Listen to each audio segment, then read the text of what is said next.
أعوذ بالله من الشيطان الرجيم. أعوذ بالله من الشيطان الرجيم.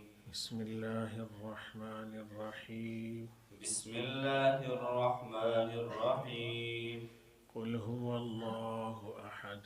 قل هو الله أحد. الله الصمد. الله الصمد. لم يلد ولم يولد.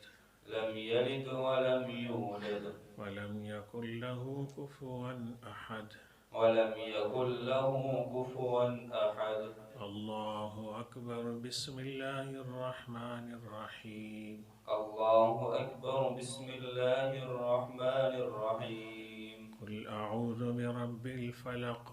قل أعوذ برب الفلق. من شر ما خلق.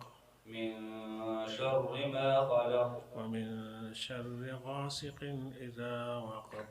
ومن شر غاسق إذا وقب. ومن شر النفاثات في العقد. ومن شر النفاثات في العقد. ومن شر حاسد إذا حسد. ومن شر حاسد إذا حسد. الله أكبر. الله أكبر. بسم الله الرحمن الرحيم. بسم الله الرحمن الرحيم. قل أعوذ برب الناس. قل أعوذ برب الناس. ملك الناس. ملك الناس. إله الناس. إله الناس. من شر الوسواس الخناس. من شر الوسواس الخناس. الذي يوسوس في صدور الناس من الجنة والناس. الذي يوسوس في صدور الناس من الجنة والناس. الله أكبر. بسم الله الرحمن الرحيم. الله أكبر. بسم الله الرحمن الرحيم. الحمد لله رب العالمين. الحمد لله رب العالمين. الرحمن الرحيم. الرحمن الرحيم. مالك يوم الدين. مالك يوم الدين. إياك نعبد وإياك نستعين. إياك نعبد وإياك نستعين. اهدنا الصراط المستقيم. اهدنا الصراط المستقيم. صراط الذين أنعمت عليهم. صراط الذين أنعمت عليهم. غير المغضوب عليهم ولا الضالين. غير المغضوب عليهم ولا الضالين. بسم الله الرحمن الرحيم. بسم الله الرحمن الرحيم. ألف لام ميم. ألف لام ميم. ذلك الكتاب لا ريب فيه. ذلك الكتاب لا ريب فيه. هدى للمتقين الذين يؤمنون بالغيب. هدى للمتقين الذين يؤمنون بالغيب. ويقيمون الصلاة ومما رزقناهم ينفقون. ويقيمون الصلاة ومما رزقناهم ينفقون. والذين يؤمنون بما أنزل إليك وما أنزل من قبلك.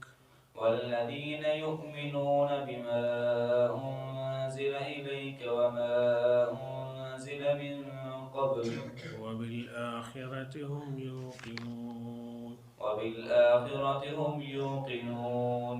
أولئك على هدى من ربهم وأولئك هم المفلحون. أولئك على هدى من ربهم وأولئك هم المفلحون. صدق الله العظيم.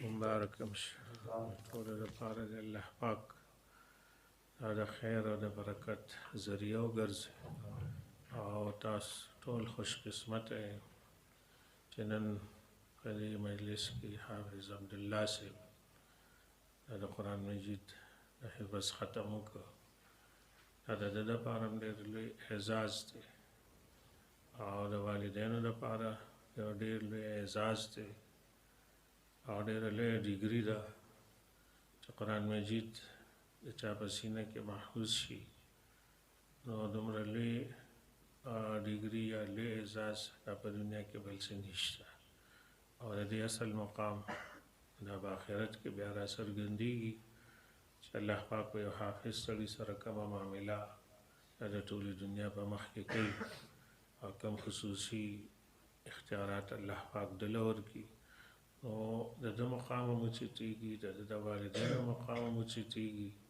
او د خاندان مقام هم ورسره اوچتېږي او دې سره سره چې څومره اساتذو دې سره محنت کړی دی دا استادان دا ستاسو محسنین دي چې ستاسو په بچي باندې یو دومره لوی وخت نه هغوی لګیا دي محنت کوي او د دې قابل کړل چې نن هغه له ټول قرآن مجید دا په یاد باندې یاد دی کني ماشوم چې راشي او دلته کې کښېني نو هغه له د قرآن مجید یو حرف هم نه ورځي او دا د هغوی هغه محنت ثمره ده او نتیجه ده چې نن تاسو وینئ چې ستاسو دا بچی الله پاک یو دومره لوی رتبې او مقام ته ورسو او دا ماشوم چې څنګه ستاسو دپاره صدقې جاریه ده همدغه شان دا د خپلو استادانو دپاره هم صدقې جاریه ګرځي دی چې څومره تلاوت کوي او دله څومره ثواب میلاویږي نو همدغه ثواب د دې والدینو ته هم میلاویږي او د دې اساتذو ته هم میلاویږي نو دې وجې نه په دې باندې د الله تعالی شکر ادا کول پکار دي